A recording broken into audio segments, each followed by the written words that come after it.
Move on to the big one, the heated match. We're going to break it down, the UFC 214. We're going to break it down from the first fight on the main card, and that is Jimi Manuwa.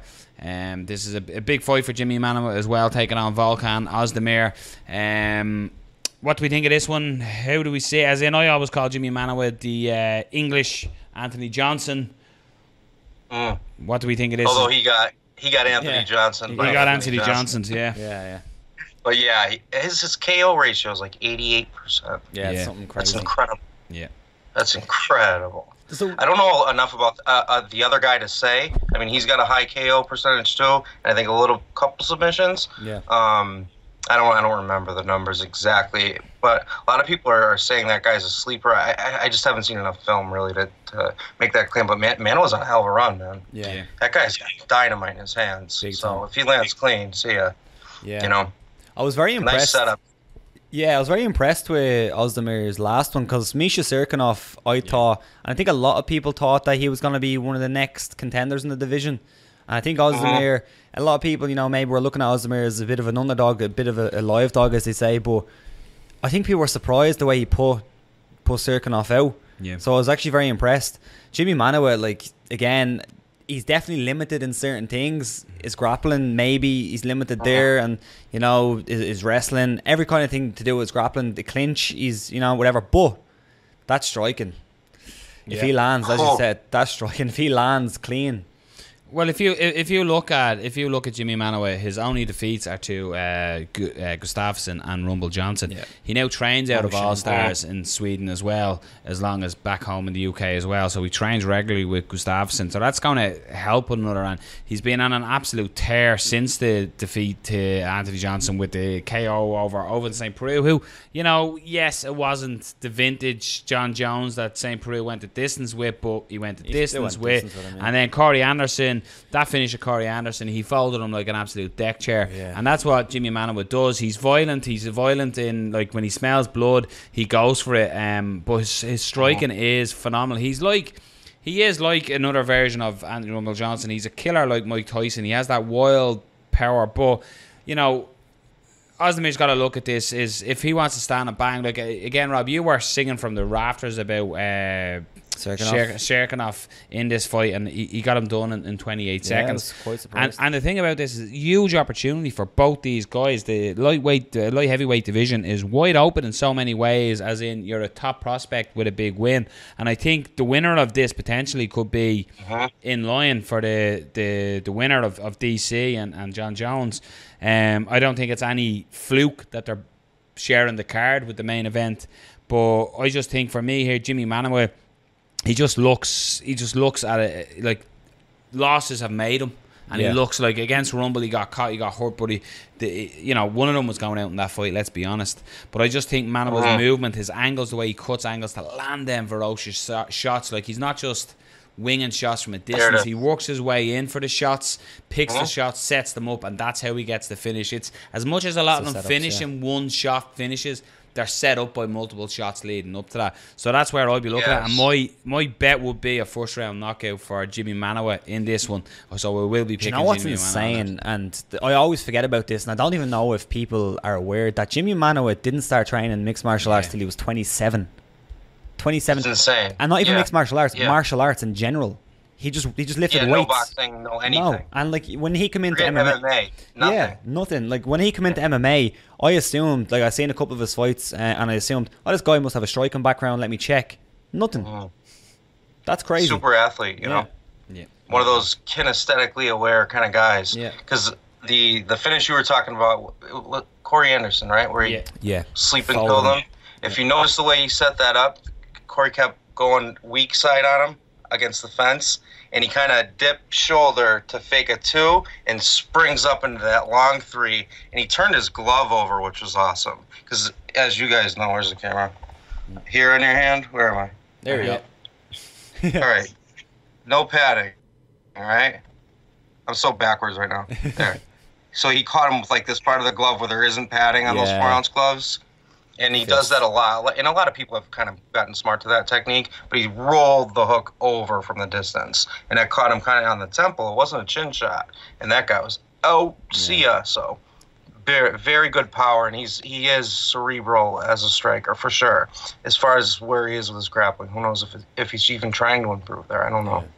Yeah. If he was fighting Cormier, I bet he would be. Yeah. But I forget which one of you said it, but he's not on that card on accident because Jones has been such a fucking wild card. Yeah, we might be talking about Cormier versus Jimmy Mano by the end of the week. Yeah, no, it could be about as well. It's what Brendan alludes to as well. If John Jones was to have been in a motor vehicle accident or other things, the replacement. I'm gonna go with Jimmy Mano too. I'm gonna go with your first round finish. I think Ozdemir is gonna be happy to stand with him. I think Jimmy Mano is gonna be happy to stand with Ozdemir. Ozdemir certainly has the power and the technique to finish it, but I'm gonna go with Mano because he's on that good run. And I just think as he's both said, he sets up his strikes really, really well. I'm gonna go with Mano first round finish, but who knows? You never know. I think it's a fair pick. As far as when, who knows, right? But who knows? He's got that kind of shut you down power, so should be interesting. Are we going to force Brendan Dorman into a selection, or are you going to stay on the fence? Fence. Fence. I got one I'll pick. Moving up the card to one. I'll give you one guess. Go ahead, continue. We're moving up the card to. This was due to happen at 200, was it? No, what card? It was. It was a big card. I think it was 213 or 212. But everybody was excited about this one, and I'm still excited about this one. We've got Robbie Lawler taking on Donald Cerrone. This is a throwback in a way to fighters of old in some ways, but. This one is tasty, and I'm excited to hear your opinion. I'm breaking this one down. Ways to victory and paths to victory. And what do we think of this one, Brendan? I think we haven't seen Lawler in a long time. Tyron Woodley. Yeah, I think that's something we got to take into account. If indeed ring rust has any reality, right? Mm-hmm. What's going to be fascinating to me is you have neither of them are necessarily tricky strikers. Neither of them necessarily want to be on the ground, and I don't think Cowboys wrestling is good enough to get Lawler down, to be honest. And I don't think Lawler will be looking for takedowns either. I think that guy just loves exchanging punches with people. Like, that seems to be where he is, that's his Shangri-La, if you will. Yeah. You have more power from Lawler and a much better, it's tough to say Cowboy doesn't have a good chin, because the only guy that really got him by hitting him on the chin was Masvidal. Mm-hmm. Otherwise, it's always been body work. It's been his thing, from all the too much beer or whatever. I'm kidding. But it'll be interesting to see if he can, because he comes from obviously one of the best camps ever. They're going to have a game plan. They're going to see something, whether or not he executes it, and then who knows what Robbie's been doing, because I know he's been kind of gym shopping a little bit, and the other thing, and one of the first times I spoke with you guys, Noel, you had spoken about deterioration of chin, right? Yeah. So, it doesn't matter who you are if you're getting chin to chin, right? If that happens, but if it's a kind of boxing friendly range, it's going to favor Lawler. So while I think it'd be impossible to not be a fan pleaser. I just can't picture how that fight's boring. I don't know how that'll happen, but because I don't think you'll see a Wonder Boy Tyron Woodley tentative thing going on at all. Actually, I think the opposite, if anything. But if it's in kind of boxing friendly range, like jab range, I think you've got to kind of favor Lawler because of his chin and his power, right? Yeah. With Cowboy, you have more fine striking, much better kind of tie sense, more slapping leg kicks, and the way that his no-sell 9 is like the best in the business, I think. One of them, he'll just throw that thing up right over the shoulder, but he sets it up off that kind of switch jab. We talked about how Joanna does that. He does that phenomenally too, and anyone that gets hit with that's going to sleep. But punch-wise, I don't think he has the power in his hands to put Lawler to sleep, unless the chin's gone. But I think Lawler definitely has the hands to put Cowboy to sleep. So I think it'll be a matter of game planning more than anything, honestly, because they both have their strengths over the other person. Yeah. They're very different strikers, as much as neither of them are fancy per se. Yeah, it'd be very interesting to see what the game is like. Who'll be able to take control of the center? Who'll be able to pull somebody into their game? Because Cowboy sometimes, you've seen it with the Nate Diaz fight. Now that was a long time ago, but when Nate Diaz started throwing down, Cowboy kind of neglected everything, neglected the leg kicks, neglected the high kicks, and just boxed with him. And that was the worst thing he could have done. I'd see a similar thing happen here, as you said. If it's in boxing range, I think Lawler will probably have the upper hand. Again, we don't know what his chin is like. He's not just that knockout to Tyron Woodley, but he's been in wars. He's been in wars with Carlos Condit, the war with Johnny Hendricks twice. So he's been in there. Rory. Exactly, Rory, which is probably the biggest of all. So we don't know what his chin is going to be like, especially coming off the knockout and then all the previous ones.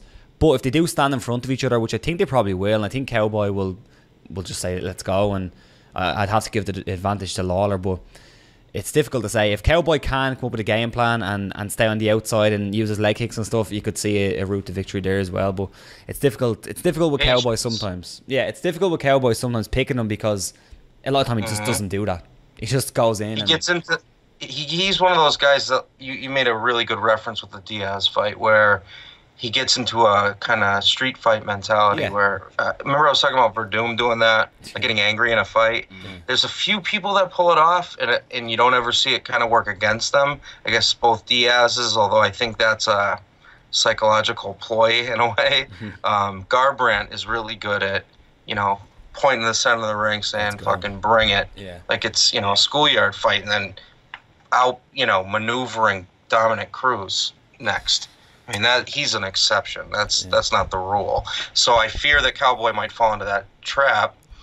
But if he stays smart and keeps range, because he's got really long legs, and I do believe a much better kicking game, although Lawler throws kicks, then he's in there, But that chin thing, I don't know. We're gonna find out. For me here, I always find I'm a big Cowboy fan. I never pick against Cowboy. I picked against him once, and he proved me wrong. Who was that? What fight was that? I can't remember what that was. I remember you picking against him. It broke me heart picking against him.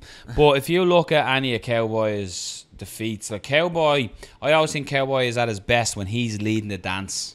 Yeah. When he's doing, when it's his tempo and the drum is being hit to his beat, that's when Donald Cowboy Cerrone is at his best. He can pick his shots, he can push forward, and he threatens the takedown. That's what I think is something that always helps Cowboy. Is he can mix it up, and as much as we're saying he doesn't have the takedown to take down Robbie Lawler, he threatens it, and that allows him to mix up his kicks. The switch kick to the chin is lightning quick. But to reverse that, Cowboy loses and he's not at his best when he's taking the backward step. You look at the Masvidal fight, you look at the RDA fight, the Nate Diaz fight. When the fight is brought to Cowboy, that's when Cowboy wilts in the fight. Also a lot when people go hard to the body on Cowboy, that's where it is. It's kind of similar, isn't it, to what the point was about him being dragged into someone else's game. Yeah. Like when he's very, very well-rounded, and that is mostly a good thing. But a lot of the times he'll get pulled into one facet of MMA, like standing in front of somebody boxing, and that's when you see his weaknesses. What I think with it's almost like it's a silly analogy because it's obviously sport. It's like a bully. When a bully is bullying someone, they're at their strongest. But when someone strikes back to the bully, the bully wilts and steps away. And that's what I don't think it's silly at all. That happens all the time. That's where I see this fight where it's and Robbie Lawler's the bully. Yeah, big time. And Cowboy is in there. So I can see, again, the chin thing is something that we could easily be talking about on Monday next week. Could be 20 going, seconds. 20 seconds you could get hit. Chin. Yeah. Everybody's got an expiry date. But for me, I just think Robbie Lawler's going to put the pressure. He's going to look at the Masvidal and the RDA fight as a blueprint and go after Cowboy in that way. If you let Cowboy dance, he will dance and he'll make your night short by allowing him to do that. So if you want to have a dance partner, you have to put pressure on Cowboy to win the fight. And I'm going to say Robbie Lawler's going to do that. And he's going to put the pressure, going to hit hard to the body, mix up a shot. Like Robbie Lawler hits like an absolute train at that weight class. Oh my God. The damage like he done to Rory McDonald wanted to fight, but Rory McDonald's body said, no, no more. I can't do this any longer. That was heartbreaking, So for me, Robbie Lawler, I'm going to go round 2. and he's going to get the job done. And this is only the second time in my Cowboy Cerrone following that I've picked. Let's all pick Cerrone. That knockout is probably the scariest knockout. Like, you see the ones where somebody gets flat out and they're out cold, and that's scary. But there's something about seeing Rory MacDonald just explode. Yeah, and the way he just kind of falls to his knees like a decrepit old man. It was disgusting to see. It was horrible. Yeah. And he's from the same people as me, so even though I don't know him well, I know him enough that I was like, oh God, that was hard to watch. And he was like a broken man. Yeah. You know what I mean? Yeah, it was really hard to watch, and we're talking about one of the baddest fucking dudes on planet Earth. Yeah. You know what I mean? And breaking, just his body breaking. Yeah. His heart was there. He wanted to, like you said, he wanted to fight, and his fucking nose was smashed into his face. That was really hard to watch. Same. One of the hardest ones ever for me. Yeah. I think. I'm just gonna go with Robbie Lawler as well. And I'm gonna go with a finish in the third round. Yeah, something late. I think, as you said, and as Brent said, he's gonna hit to the body. And that's what's going to do it. Usually what does it against Cowboys to the body. I'm going to go and pick that one. Thanks to PaddyPower.com for the Manawa round 1 KO that me and Rob are shouting at. We're going to go decimal, people, so the world understands what we're saying. So we're not just going 3-2 or whatever. So it's 2.87. Is basically if you put £1 on or $1 on, you'll get 287 back on it, so you'll get 387 back. So first round, Jimmy Manawa is 2.87. Robbie Lawler to win the fight, just the overall win, is 1.57, and Donald Cowboy Cerrone is 2.2. So the two of us are going with Robbie. Moving along to the next one. This is that's just so much different than what I'm used to. Go ahead. Yeah, they go with the under.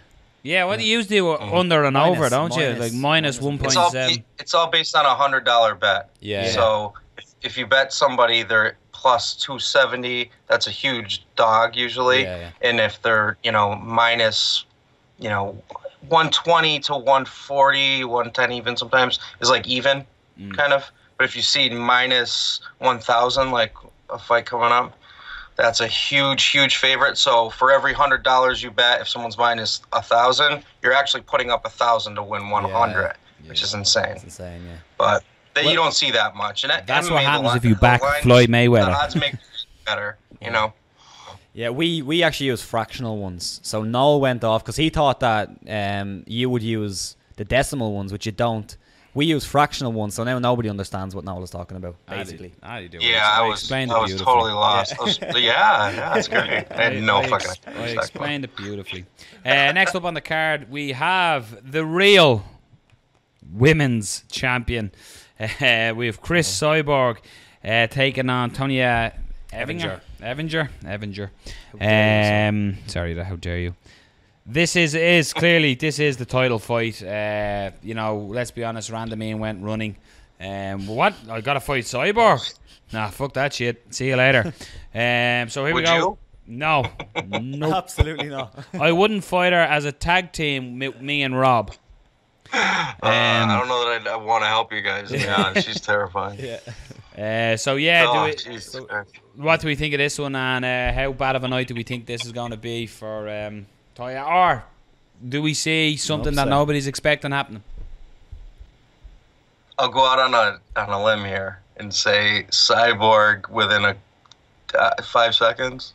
No, first round. First round. Just that girl's not making it out of the first round. I don't think people understand how good Cyborg is. Mm-hmm. Even though we got to see her once and we saw absolute decimation like that against a striker too. It was like the punches were like nothing. Mm-hmm. It's like me fighting a 7-year-old. You know what I mean? And you'd fuck a 7-year-old right up. Almost. I just I went a little crazy with that number, but 17. She's just so advanced. It's not just speed, power. Yeah. She's technical as shit. Yeah. High hands, great footwork. She's long. I always say she reminds me of a young Badr Hari when he was in his prime, kind of in K1 before he bulked up a ton. She's got similar technique in her striking. She's a fucking killer. Yeah.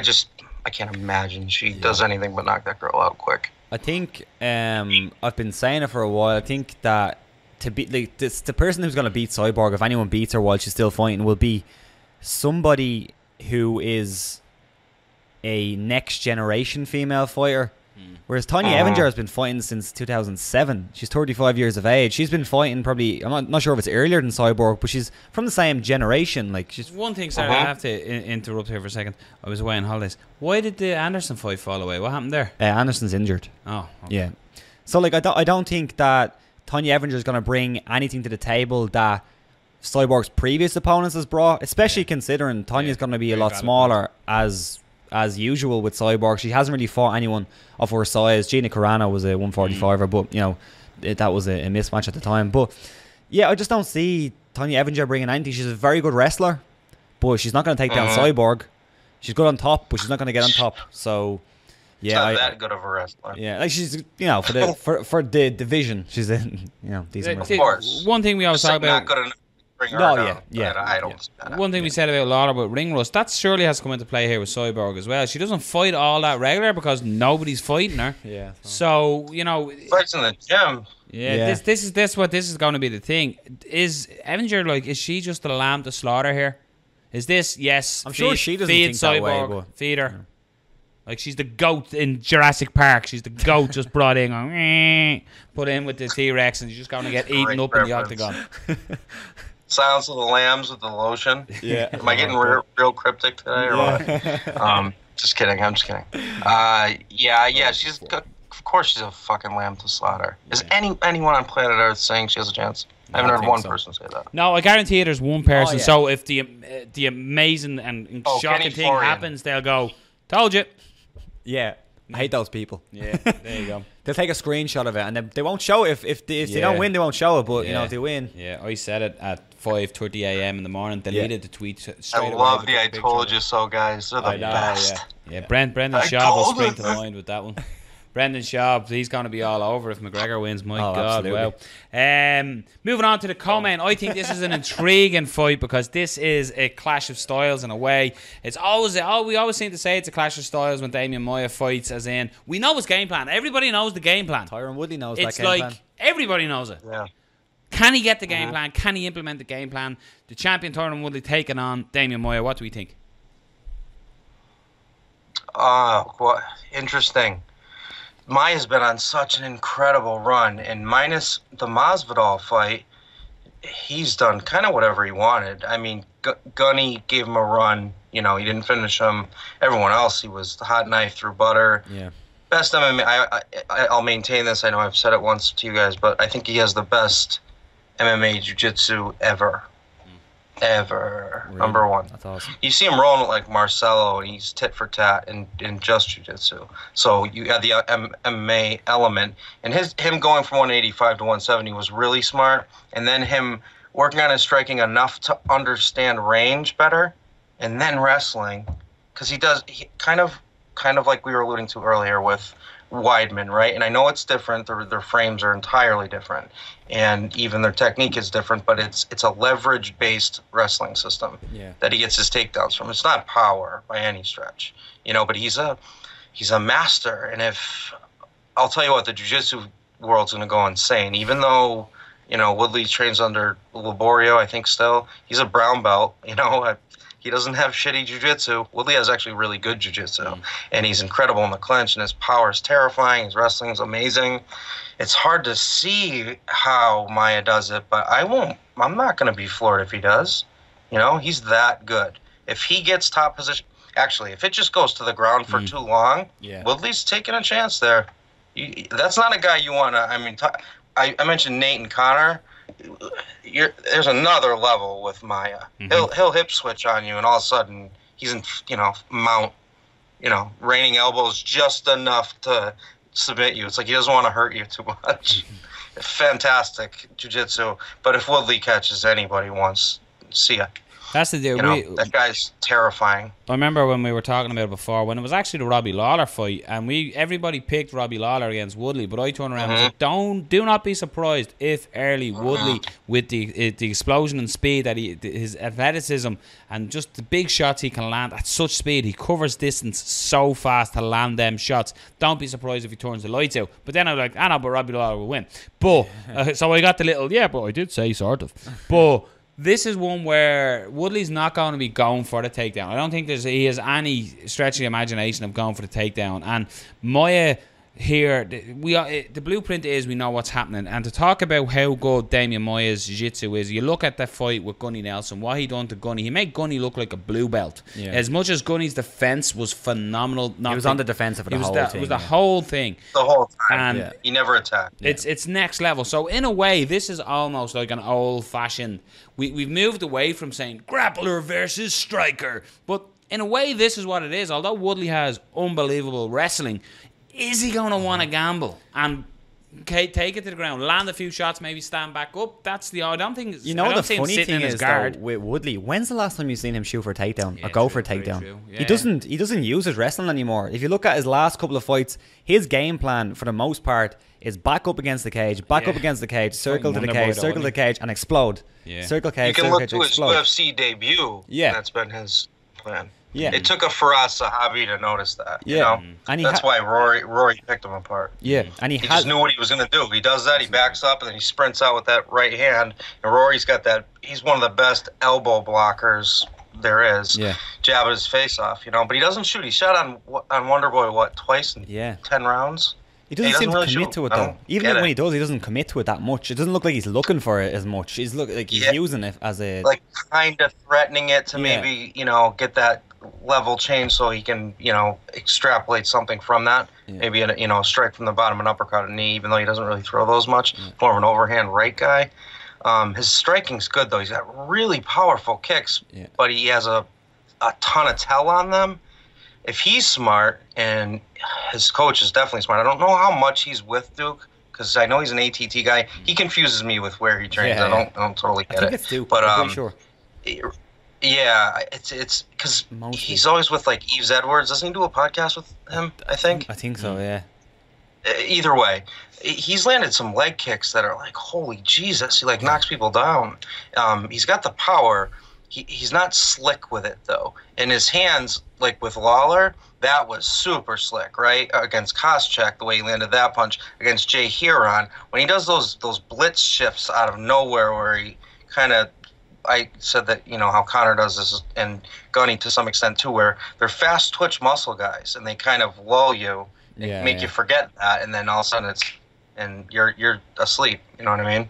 So it's a terrifying prospect of a fight for Maia, but I'm telling you, I wouldn't be surprised if he pulled it off. And the jiu-jitsu world will go fucking batshit. Oh, it's insane. The reason... But I think the big thing about... one more thing I think that's important is that maybe not takedowns for Woodley, but I think the reason that so many people are taking him is can Maia bring him down? Yeah. Of course, right? Yeah. I don't... who knows? We'll see. I wouldn't be I wouldn't be surprised, but I don't know, because I think of all the people that he's run through and submitted and everything, you figure who would have had the best wrestling of those guys? Would it have been Masvidal? Because he definitely got him down. Mm-hmm. Yeah. But Masvidal isn't freak, Mount Olympus Tyron Woodley either. So I don't know. I just don't know. One thing that I love about what Damian Maia does, when they're up against the cage, he's going for a trip and he gets you to defend. And before you know it, he's just snuck his way around your back. And then you're sort of going, somebody was doing the last card. Hold on, he's got my back. And then they start thinking about his back, and then he'll get a trip. But while he's tripping you, he's slowly edging. Yeah. And he sits on your, Masvidal literally wore him like a backpack in the first round. Yeah. He got the body triangle and stayed on his back. And that's, I think, a way that Maia has a chance of getting this to the ground, is by slowly slithering threatening. He's like some chap robbing your house, and he walks into, he starts talking to you, and he's slowly walking through your house just taking stuff. in his pocket, and walks out the door. You're showing your north side thing here. I put it. That's okay. That's a good point though with the trips, and that's the reason I'm picking Moya. I'm gonna say it. I don't know why. I know why. I'll tell you why exactly. But I think the reason why I brought up Woodley backing up against the cage is because Moya, he's not a wrestler. He doesn't shoot for takedowns. He gets trips up against the cage. I think that with Woodley, the way he backs up against the cage all the time, and maybe we'll see something different. Maybe we'll see him coming forward or whatever. But if he does that game where he's backing up against the cage constantly and he doesn't catch Moya, I think Moya will be able to get him down. I think he's going to be able to get a clinch. And if he doesn't take him down with a trip, I think he'll just pull Woodley on top of him and he might be able to sweep him, or he might be able to get some kind of position where he'll be on top. And Brendan brought up the point of Woodley being a good grappler and even good jiu-jitsu, and that's true. But so has everybody else that Damian Moya has fought, and he's been able to take control of him. So that's the crazy thing. I'm going with Damian Moya. I'm going Damian Moya by rear naked choke. Wow. Early. You brought up something that I was going to bring up, in that I'll tell you what, if I'm Maya's coach, which I certainly would never be his jiu-jitsu coach in a million years more of training, but I know enough to know enough. If he gets a clinch, as you alluded to, I don't think Woodley's going to put his back against the fence against Maia, because I don't think there's any fear of his striking. But who knows? What I do think is very possible and would be an incredibly smart thing to do if you're Maia, and he's done it before, to who? You guys remember? Pull guard. Yeah. Remember, he kind of did. It was kind of like Neil Magny. It looked almost like he's doing a lateral drop that failed, but he essentially pulled guard. Yeah. And then did a mounted triangle and rolled over into an actual triangle against Chael, and it was like, the Chael one, yeah. You know, sequitur, brilliant. He does that. If he pulls guard, his guard's that good. Yeah. You know, that'd be really smart for him. Why not? Why not pull guard? Yeah. Well, why is that? I don't understand. When your jiu-jitsu is literally world class, that word gets overused, but he's literally that. You know, it's the Eddie Bravo always calls it the third option. You know, I think Eddie Bravo is such an underrated mind. He's got really good insight. You know, especially on jiu-jitsu, but just on MMA in general. You know, if he does that, I don't think your call is crazy at all. You know. Poor Eddie, he clouds all that good MMA and jiu-jitsu judgment with the flat earther stuff. Flat as earth. I'm with him up until a couple of those. He goes to that. Like, Jesus Christ, man. You've went too far. Yeah, I don't get that one at all. But we probably shouldn't go on that. Let's not go on flat earth. People start going, not these two. That's all I need is Eric Dubé on my shit. You know, him and his cronies. Christ. I'm picking Woodley in this one, and I'm gonna get him done through fatigue for Moya, trying to get it to the ground, and I noticed that in the last couple of fights he tends to got hurt by Matt Brown. Remember late as well. He gets hurt and he gets tired going down for these, and I just think that Woodley, he's savvy at this stage now as the defending champion. He has too much power, and I just think he could get it done that way. I think he'll fight off the takedowns. He'll do it that way, and he'll get the victory in the fourth round by TKO or finish as well. So that's what I'd be looking at. Let's talk about the one that. How many times has this been in the making, this fight? They were throwing punches at press conference. There been nothing but throwing insults on Facebook and Instagram and everything. It nearly got to the stage of your mom is so fat at this stage. But Daniel Cormier takes on Jon Jones in the fight, I think, that has made this division in some way. It's given Jon Jones needed somebody to challenge him. DC has been there. He's calling him out after his victories, but it goes down on Saturday night. How do we see it going? What's the path to victories? Who wins? Okay. So, the you know how I feel about pound for pound all time, right? Mm-hmm. Let's see it. Let's see it now. I'll give you a brief history, and I'm not gonna throw anyone under the bus, and I'm gonna keep things that were in the gym. But I've known Jon Jones since before he was Jon Jones. Not well. He's not my friend. I never had his cell number and text him. We weren't BFFs. But I knew enough to know that he wasn't what he was being portrayed to be. Ever. Never. Not from day one. And the minute you gave that guy a little leash, he took a lot of leash, right? So I think it's important to set up this context. Who's to say he wasn't PEDing it the whole way through. He had, and this is a technical, ridiculous thing to kind of bring up, but it'll make sense. He had visible gynecomastia earlier. I don't know if you guys know what that is. It's the boob thing, is it? Yeah, bitch tits they call it. Bitch tits. Yeah. And it's from doing too much steroids. I mean, there's no, you don't get that as an adult. You can get it as a kid naturally. You will not get that in your adult life naturally. So it's an overflux of testosterone without balancing out your estrogen, and that's a result of it. Now, why I know that, who knows? But the point is, I do know it, and I think to discredit all of his fuck ups, whether or not they're drinking or whoring or whatever, is a tad disingenuous. You might be just rooting for him. And his last fight, since he's only fought with USADA Rules once, right? I think. Yeah, probably. His last fight was only one, I think. Yeah. He looked like shit, I thought, in that fight. I wasn't impressed at all. Yeah. So we're talking about the potential greatest of all time, hands down, blah, blah, blah. All right, let's see. Because Cormier he's not the prettiest fighter, man. I don't mean his face, but like his style. But he's a grinder. That guy is just, and I don't mean grinder like doughy. I just mean he grinds. That's wrong elsewhere. On terrible jokes today, Jesus Christ. But he's got phenomenal, obvious Olympic level wrestling, and his dirty boxing and his clinch work is brilliant. Although Jones does all of that well too. We're gonna see which of the two both show up. I feel like in the first fight, it was way closer than people remember. I think people remember that being this astounding, fatality victory. It was not that at all. It was a close fight. Yeah. I don't know that you could make a case for Cormier winning, but it was close. It was a close fight. I think the takedown got in his head way too much. When Jones took him down, it was like it deflated his ego entirely. And hopefully that's gone, because that's the whole thing. This is the thing that keeps coming up, it seems. But the anger thing, right? Jones seems like he just is like, DC, you're corny. That's how he looks at him. Whereas DC's like, don't you ever talk about my hairline.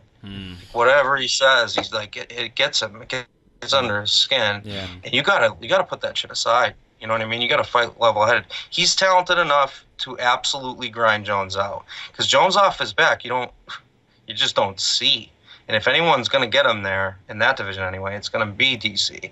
If that happens, we got to fight, boys.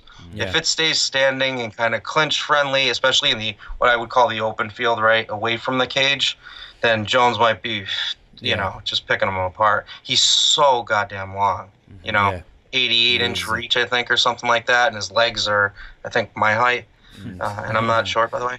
He's a freak, but I just was so unimpressed with his last fight. If it weren't for that fight, I'd go, it'd be hard to pick against Jones, right? Because we've seen that, right? I don't know. I don't know. PEDs certainly work. They'd be legal if they didn't, right? Yeah. And if he was on them, and now he's got to fight a DC who's, by most accounts, probably been natural his whole life, right? He certainly doesn't look like a Muscle Beach guy. I think it's going to be a battle of ego, honestly. I think it's whoever, if DC can keep his ego in check and stick to a game plan, because John, has tendencies to get flashy when he shouldn't and underestimate certain people. I don't know that he'll necessarily underestimate DC. He did it with Gus, in that fight he almost lost. Some think he did. Yeah. It's going to be the old proverb that I used before Conor versus Diaz won with pride goeth before the fall. It's going to be who's more mindful of their own pride. And I don't want to make it too much about psychology as technique, but we kind of know what both bring. It's just how much athleticism will Jones have now. Definite. Well, you hope clean, right? Yeah.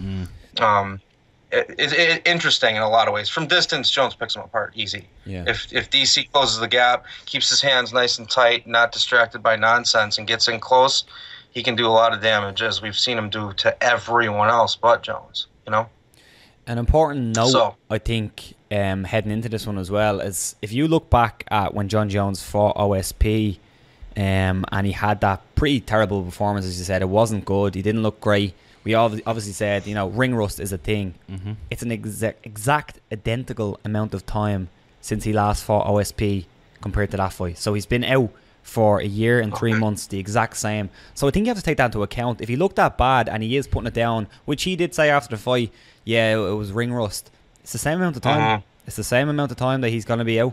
You have to take that into account. And I think, as you said, yeah, the first fight was definitely closer than a lot of people were saying. I watched that the other night, and that was a close fight. Yeah. I definitely scored it for Jon Jones, but that was a close fight.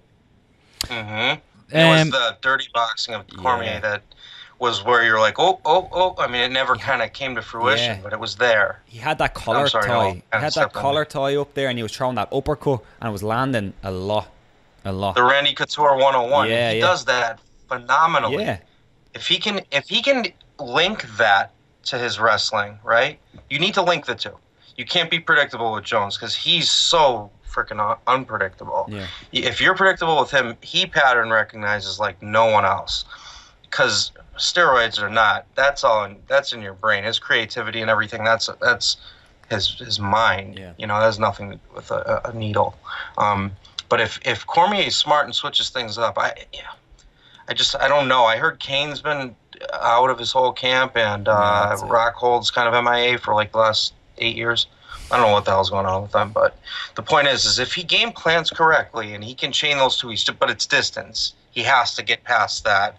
Those, Chaspas is the real name, but everyone knows it as an oblique kick. He's got to, and if you do get hit by one, don't panic. You've got to. I don't know if you're him. Maybe you come out super aggressive for the first round to see if you can, if ring rust is real and he acknowledged it. Rogan I don't know if he said it publicly or if he said it to me, but he was saying that when he was calling that fight with Cormier, that Cormier said, I wish I got to fight that Jon Jones. I would have whooped his ass. Yeah. So, well, now you have your chance after you just made that point, Rob, right? It's been just as long. I mean, who knows? Did he train harder? We don't know those things. But if we're going just on what we do know, then I think it's relevant, I think I was a big Jon Jones fan in some ways, but I always thought he's got to embrace he's got to embrace the heel, and he started doing that. He used to drive me mad with his Bible bashing shit when everybody knew it was fake. But at the end of the day, that stuff doesn't come into fighting. I think though, if you look down Jon Jones' record, the last time he had a finish, I had it lined up there for myself, was Chael Sonnen, and that was in 2013. That was the last time that Jon Jones finished a fight. Now, you had controversial against Gustafsson. A lot of people thought he won that fight. It was a very close fight. He went to decision then with Glover Teixeira. The Daniel Cormier fight was a lot closer, as you said, both you said. And then it was Ovince St. Preux, and he was a little on fleek there with that one. Now, DC, you can argue, is his last fight was in April of this year. So DC's only had one fight as well in some ways. I think the great point is with Cain Velasquez here. But I think Jon Jones is going to be incredibly motivated because it's against DC. I think he fought Ovince St. Preux. He fought the opponent he was fighting. He fought at their level, and he'd done enough just to get the job That was short notice, wasn't it? DC fell out and it was short notice. Was that right? It was a short notice fight, yeah. So I just think he fought to his level. And I think putting Daniel Cormier in front of him is going to be petrol to the fire as well. He's not going to want to lose to Daniel Cormier. All this that went on, the back and forth that went on, there's no way Jon Jones wants to lose this fight. In the same way, there's absolutely no way DC wants to lose this fight. No. So it's going to end in a draw. Well, if he does, he's fucked. Yeah. Yeah. That could be it. He could retire if he loses to Jon Jones. That's not even... Yeah, that's possible. But I wouldn't be surprised. Or move to heavyweight, but I don't know that he even wants to do that. You know. But if you look at the first Jones fight, more than Jones hates him. Yeah. If you look at the first fight that they had, all the trash talking, all the getting into one another's head, it's all working, and DC is getting emotional in that, and he's getting annoyed. I think if you look at what Jon Jones does as well, and what he does brilliantly, like I don't think anybody else does it, is he beats opponents at their game. Like, he tends to fight, like, with DC, it's like, I'm the best wrestler, I've never been taken down, and Jon Jones proves the point, said, I'll take you down. So I just think you're going to get an insane Jon Jones with a fireburn underneath him, almost to say, I'm the king. If you go right back to when Cormier beat, was it Rumble when he called out Jon Jones, get your shit together? I think that then, the fuel was burning there. And I think in some ways, Jones will use his reach here. If Cormier needs to do exactly, there's no point in me going into huge detail. 2 years have broke down beautifully. Cormier needs to implement his game plan, and he needs to do that quick in the fight. And if he doesn't, I just think Jon Jones could take off. I think it'll go to decision because I don't think Jon Jones is the finisher he was back when he first came into the UFC. I think it'll be a hard fight, and I just think Daniel Cormier is too tough of a guy to finish. So I'm going to go with Jon Jones in this. He's going to use his reach, that oblique kick that I know you hated being called. He'll implement that. He'll probably poke DC in the eyes 4-5 times. He'll implement that as well. But he will do everything. What I like about Jones is when DC closes the distance, what DC has to be careful is Jon Jones throws a beautiful tight elbow in the clinch. And his elbows can be devastating in close range. So magical. That's something that I think he'll implement and punish DC when they are in close. It's a fight that I can't wait to watch. In a way, if DC wins, I can see it happening, but I just think Jon Jones is on another level to DC, and I just think he's going to be fighting DC and he'll fight to that level, and I just think it'll be the Jon Jones show. Yeah. Sorry. So Jon Jones. Of course that could happen. Yeah. He could finish him. I think the misnomer with Jones, I'm glad you brought that up, kind of, is that he was it was always him and GSP and Anderson for a while, right? Yeah. And with Anderson, I get it, kind of, but that was destroyed. And then, obviously, I have rooting interest. I don't lie about that. But when people talk about GSP not finishing, okay, let's look at Jones. Who did he finish? Read the list of the people he's finished. They're all 185ers. Yeah. No, let me grab. So let's be kind of honest here. He's the most massive light heavyweight ever, beating guys. The guys that he finished, all of them can make 185 now. He's not a finisher. He doesn't have that kind of power. Like against even like Rampage, that wasn't even prime Rampage. You know what I mean? He finished him via strangulation because Rampage gets to points in fights where he's like, I'm fucking bored. I want to hump an Asian chick. You know, all right. Quality. I heard. I don't know what that means. I'll allow it. But you know what I'm saying? He's not a finisher. You're right. Yeah. But if he cuts him, if he gets him with one of the elbows early over the eye or something like that, it's bad news. Hopefully that doesn't happen. I don't like cuts leading to endings. Yeah. But he's a better striker for sure. It's distance. It's all about distance, and it's going to be all about how long that PED and how severe it was, right? But because people that did that and then get off them, it's here too. They seem to lose a certain thing, a certain confident thing. It's in a way as well. It's if DC can implement his game plan. If DC gets a takedown, that's big, because that was one thing in the Gustafsson fight with Jon Jones that really turned the table. That Gustafsson took Jones down, and you could see that was a holy shit moment in that fight. And he done it because Gustafsson got the takedown on numerous occasions in the fight, and that was a big thing. And I just think if DC gets him down, I think Jones will be very hard to keep down, but if there's a man to keep him down, it's DC. But I just still think I'm favouring Jon Jones. I was with Jon Jones up until this morning. I'm going DC. Ooh. There's just a couple of things after rewatching the fight. What changed your mind? Interviews or something? No. I just rewatched the fight and I was thinking about it this morning because I knew we would have been talking about it today. And there's a few things. You done prep work for the show? Yeah, a little bit. Yeah. I rewatched a couple of fights. There was a couple of things from the fight. The first thing was the pressure that Daniel Cormier put on in those first 2.5 to 3 rounds. Probably won maybe the first 2 rounds, and then Jones kind of took off. I think Daniel Cormier this time around, he's going to be smarter with his energy. I think he's going to come in there. I still think he's going to put on a lot of pressure to try test Jones's cardio and see what he's like with the ring rust. But I think he's going to be a bit more efficient with the energy that he puts out. I think he went too much the last time, and you could see it in the 3rd and 4th rounds and the 5th rounds. 5th rounds he caught and they got a second wind. But in the 4th and 3rd rounds, that's when Jon Jones was getting them takedowns. I don't think that's because Jon Jones is this much better wrestler than DC. I think that was DC tiring out, trying to conserve energy and kind of giving up those takedowns. So I think that in this one, I think Jon Jones, that time off, the PEDs, you never know. I think that just Daniel Cormier is going to come in motivated. He's going to come in with a full tank of gas. I think what he done well in the first fight, that clinch work with the collar tie, the uppercuts, he's going to continue that. I think he's going to try work his wrestling a little bit more. I think he got... Link it. Yeah. He's got to link it. Yeah, you can't 100%. just...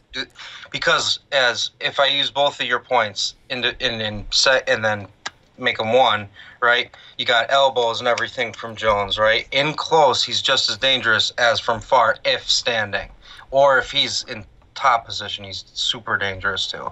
If he gets you down, he's got some kind of... If he's even in full guard, he's so long, like he did to Shogun, he'll just full on crack you. Tito Ortiz was good at that too, from full guard, just landing bombs. So there's that. So you've got to do both. You can't just clinch and dirty box. Yeah. You've got to, as you're changing your level, maybe at least just threaten the fact that you're gonna, it's like a knee tap, but not necessarily the knee tap takedown. Just being literally like a drill, tapping his knees, like letting him know, because John's legs haven't gotten any stockier. It's not as though he can't take him down.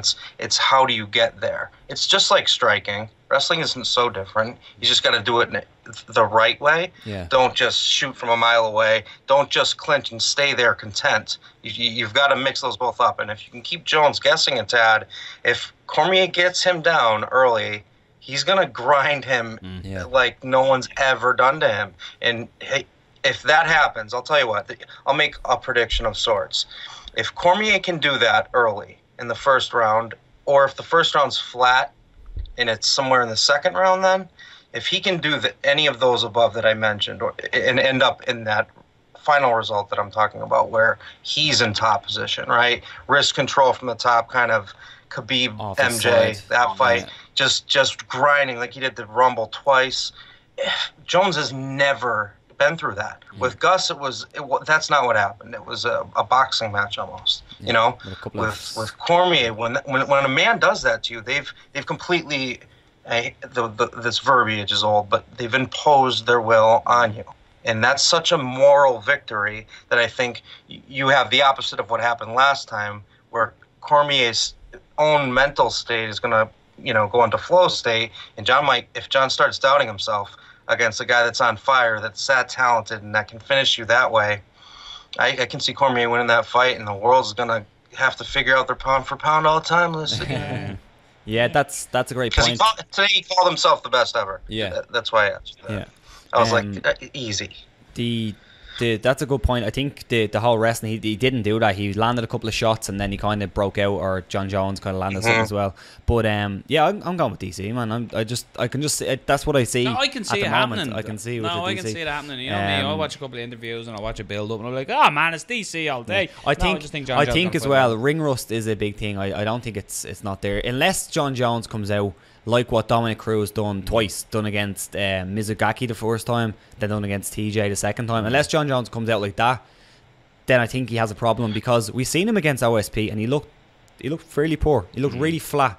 And if you look flat against Daniel Cormier, I like this though. You can't stop takedowns flat. I'll tell you that. Yeah, not going to happen. You've got to be fleet of foot. P.S. Dominic is the exception. Yeah, exactly. That's why. Not even close to the rule. This is our first time doing picks in 2017. Yeah, let's see what happens. And the good thing is we agreed with one another on the first three. We both went Manuel Lawler, Cyborg, but then we split the pie. And we thought, I'm not agreeing with you. I've gone Woodley, John Jones. You've gone Maya, DC. Underdogs. If you agree with Noel, a bet of €10 will get you 82 and 10 cents back. If you agree with Rob, you'll get £109.50 back. That's on paddypower.com.